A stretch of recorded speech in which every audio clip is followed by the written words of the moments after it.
All right, Joe, let's get ready for Sunday, though, around the National Football League as we do our Pick Six. A reminder, if you've not been with us just yet on a Football Friday, here are the components of a Pick Six. Our favorite anytime touchdown prop, our favorite Moneyline Underdog to win outright, our favorite under of the weekend. It could be a team total or a game total.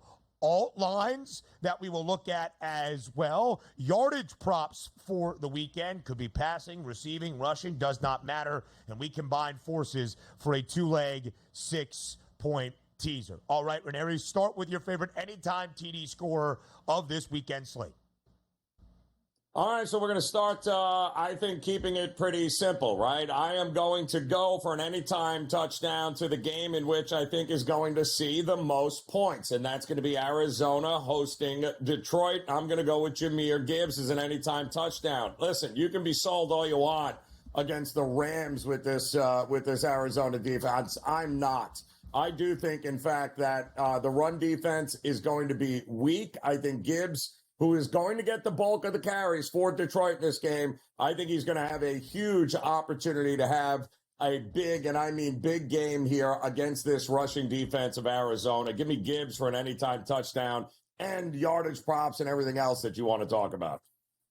Joe, I am right there with you in that game. 51.5 is the number between the Lions and the Cardinals in Glendale on Sunday. It is the highest total of the entirety of the Week 3 slate. I think we will see some points. I think we will see a very competitive football game. I think it's going to be really, really good between the Lions and the Cards. So I'll go to the other side. James Conner, anytime TD at minus 115. He has scored in both games this year. And again, 51.5 is the highest total of the weekend. I think James Conner is a factor. Now the fun part. Moneyline Underdogs with some plus money. Who wins outright on Sunday? Yeah, I'm going to go. We talked about this game a little bit earlier, but I'm going to go to the one game in which I trust clearly one side over the other, and that's going to be the Chicago Bears. Small dog in this spot here, but they did open up as a 2.5 point underdog in here. The money has continued to roll in throughout the week on them, and I told you, this comes down to the defense of Indianapolis not being able to stop the run for anybody. We're talking about a Chicago Bears team that is going to want to run the ball, and Anthony Richardson has got a recipe for a disaster against this Chicago defense, the way he has no idea where the ball is going. I like Chicago in a big way here to pull the upset on the road against Indy. Third career start for Caleb Williams, the de facto rookie season for Anthony Richardson. Neither guy has been very good this year. Caleb, 56.1% completion percentage. It's bottom 6 out of the 32 qualified starting quarterbacks through 2 weeks. Anthony Richardson is the only guy with less than 50% as his number in terms of completion percentage. If there was a fear for AR, it wasn't the talent or athleticism out of Florida. It was his lack of experience and his inability to be accurate even in college. 53.8% during his only season as a starter at Florida back in 2022. You might think I'm crazy, and maybe I am. Moneyline Underdog, the Carolina Panthers in Las Vegas on Sunday. It just feels like the game that Andy Dalton wins. In the one start that Dalton made last year, on the road in the Northwest against the Seahawks, he threw for 361 yards and 2 touchdowns. In the 18 games that Bryce Young has started in his NFL career, he has thrown for more than 250 once. Andy Dalton did it in his only game that he has started in the last year plus. And Carolina made that a single-score game, Joe, 22-20 early in the fourth quarter before the Seahawks did prevail. It was 37-27, though. Seattle did cover, but it was the best offensive output we have seen out of the Panthers since the beginning of 2023. And, Andy Dalton does have that experience. He's actually a perfect 4-0 against this Raiders organization in his lengthy NFL career. Give me the Red Rocket, leading the Panthers to just their third win in the last 20 games since the beginning of 2023. Yeah, and if you were paying attention earlier in the week, there were a lot of very big numbers available. 6.5s were out there, even still after the announcement was made. So It pays to shop around and to jump on situations like that, Ben, fluid situations when you can. So I can't wait to watch that game, as disgusting as it sounds. Yeah, it's going to be a fascinating watch, albeit a disgusting one, to say the least. And all the credit to Antonio Pierce and Las Vegas, by the way. They're 8-2-1 against the number. They won outright as an underdog a week ago under Antonio Pierce as the interim head coach, now the permanent head coach. Just think it's a spot for Carolina, and not sure the Raiders should be laying 5.5, even against a team like the Panthers, just here yet. Your favorite under of the weekend is in which game, Raineri? I'm going to the Rams and 49ers. Look at the injury list here, folks. This is just, you could put together an all-star fantasy lineup with all the guys that are not playing in this game here. Mix in the fact that the Rams offensive line, although they do get some back here, I don't see how either McVay or Shanahan are going to think dropping their quarterbacks back in the pocket 40, 50 times is a recipe for success. I don't see how this thing gets over 43.5 points, Ben. Yeah, it went over last week in Arizona, Joe, for the Rams, but they scored 10 points and Arizona scored 41. I don't really know how this game plays out. There are so many injuries, not just for L.A., but for San Francisco, as you mentioned. I'm starting to think that game could be a little bit ugly and low scoring inside SoFi Stadium on Sunday. We continue the Pick Six up next on TV Now.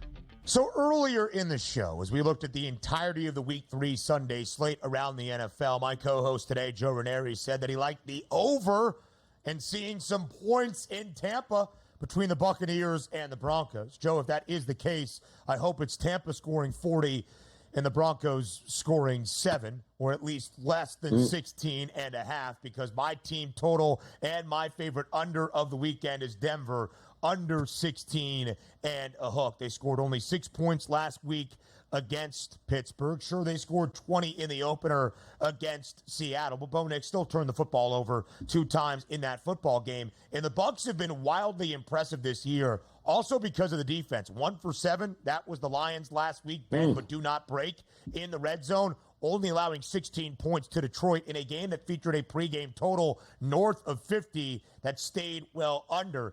And Washington, with Jaden Daniels against some backups, did score on their final offensive possession as that game was wasting away.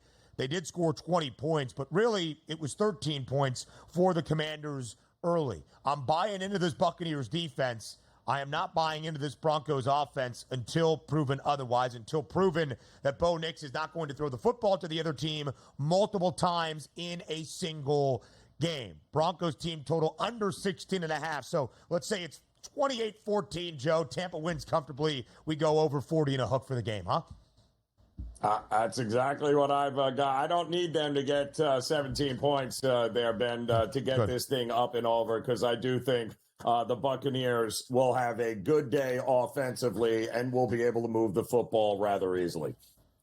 Let's go alternate lines now, a different way of approaching the Sunday slate and some of our favorite matchups. Joe, which team catches your attention? Yeah, I'm going to go where this is another, if it ain't broke, Ben, let's not fix it. Somebody tell me how in the world that the Saints aren't going to continue to put up points in bunches against that defense now of Philadelphia on a short week here, Ben, that have to try to figure out where things went wrong. The Saints, to me, I've got at least 28 or more points in this game coming. I have it. I do think this could also be one of the more higher scoring games, especially early. But yeah, I would look to grab as many alt line New Orleans team totals over and correlate the props in that game on the New Orleans side, because I do not trust Philadelphia's defense on the road to do anything to come up with answers to stop this team. They can't get to Derek Carr. He's going to pick them apart. Let's stay right there then. Derek Carr is my alternate line. 250 passing yards or more at plus 140. His prop is 232.5, a number that both of the QBs Philly has faced this year have gone over. Kirk Cousins, 241, albeit 70 on the final offensive drive that led to the comeback for the Falcons. Jordan Love had 260 in week number 1 out in Sao Paulo. But Philadelphia, Joe, was the third worst passing defense in the NFL a season ago, allowing 256 yards per game. They're giving up 241 on average this year, and that incorporates some sacks in there as well. But Philly has not pressured the quarterback much. The Saints, we thought there was some concern with the offensive line, not here yet this season. And the Eagles have only recorded 3 sacks. In 2022, Philly was one of the best passing defenses in the National Football League because the team had 70 sacks. They had 4 guys with 11 sacks. In that year, they made it to the Super Bowl. The Eagles had the second most sacks in a single season in NFL history, only behind the monsters of the Midway Bears back in the mid-'80s, who had 72. It's been different, and it's still taking some time for Vic Fangio to figure this out. Now, as you look at Derek Carr, 443 total yards this year, but on only 39 attempts, Joe. That's 11.4 yards per attempt. Why do I highlight that? If this game is competitive, and we expect it to be, it's less than a field goal spread, albeit in favor of New Orleans. If they finally are tested, and it's not a 47-whatever route of Carolina or 44-19 to Dallas when they scored on their first 6 offensive drives, if Derek Carr is throwing the football for all 4 quarters for all 60 minutes, I think he gets to 250-plus on Sunday in the Big Easy. Yeah, I'm with you, man. I think this is going to be a fun one. I've got faith in the offense of Philadelphia, but I think they're going to have to go toe-to-toe and match score for score. So, to me, New Orleans got a lot of opportunities to cash tickets in the prop market, alt line, as well as team totals and maybe even total score. Joe, there's a lot of statements that can be made on Sunday. If New Orleans wins and covers over Philadelphia, the Saints are a legitimate NFC contender. At least the odds will show that. And the Eagles might have a few weaknesses they still have to address. That is also the case for sure in Dallas. The line is only 1.5 in favor of the flock, but now it's just 4 cents of difference between the Ravens and the Cowboys. Baltimore minus 110 money line, Dallas minus 106. The Ravens trying to avoid a dreadful 0-3 start that more than likely would have Baltimore miss the postseason. If the Cowboys can't do that, though, and Baltimore picks up its first win, we're going to have 2 1-2 teams at the end of week 3. So how are you approaching this game from the prop perspective? To me, it's all about Lamar Jackson and the rushing prop here. 48.5 yards. He is going to have to get at least that, Ben, if they're going to have any chance of getting this done. I don't like the Henry fit here, the Derrick Henry fit. It doesn't make any sense. They're always out of the shotgun. That's where Lamar is his most comfortable. Derrick Henry's a guy where you need a quarterback under the center. None of it made any sense to me, but I can tell you this. If Lamar ain't taken off, scripted and unscripted, they don't win this game. I think he's going to have to. I think you can get it done maybe 3-4 runs, Ben, and you're flying over that total. And this number on the way up, it's 53.5 as of this football Friday morning. Lamar, 45 yards last week in a loss to the Raiders. Of course, 16 carries for $122 in the season opener in Arrowhead against the Chiefs. Part of that is because the offensive line still needs some time to gel. Obviously, a lot of it is how it is organized. And, Joe, I think with how important already this Week 3 game is for the Ravens, Lamar, who has already been tasked with doing everything, is going to feel like he has to do everything to make sure the Ravens avoid the winless 0-3 start. We'll continue the Pick 6 on the other side of the break here on Sportsgrid. So in your Pick 6, Joe Raineri, you're looking at a rushing yards prop for Sunday, a quarterback Lamar Jackson to go over 48.5.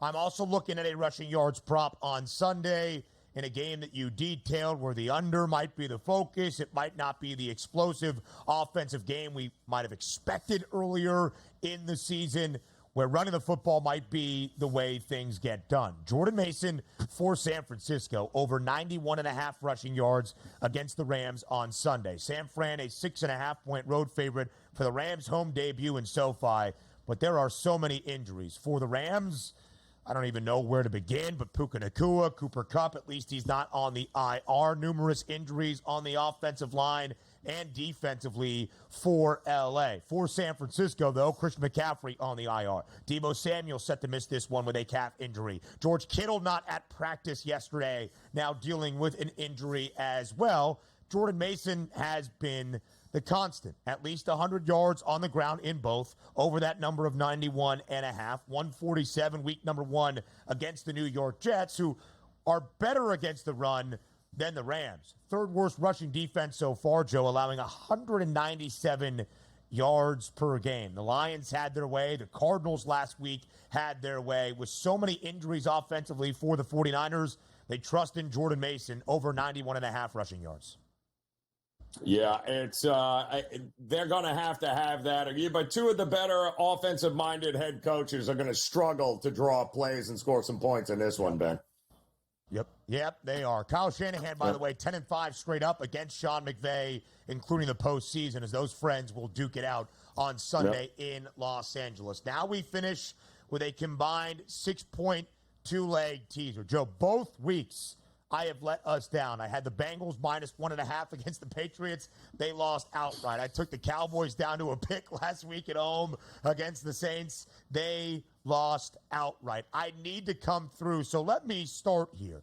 Chargers up through 2 key numbers. They're a 1.5 dog in Pittsburgh against the Steelers on Sunday. We'll go through 3. We'll go through 7. The Chargers getting 7.5 in a game that features the lowest total of the weekend, 35 and a hook. I do think LA has a good chance of winning outright in this football game where it is, but I'll tease them up to 7.5.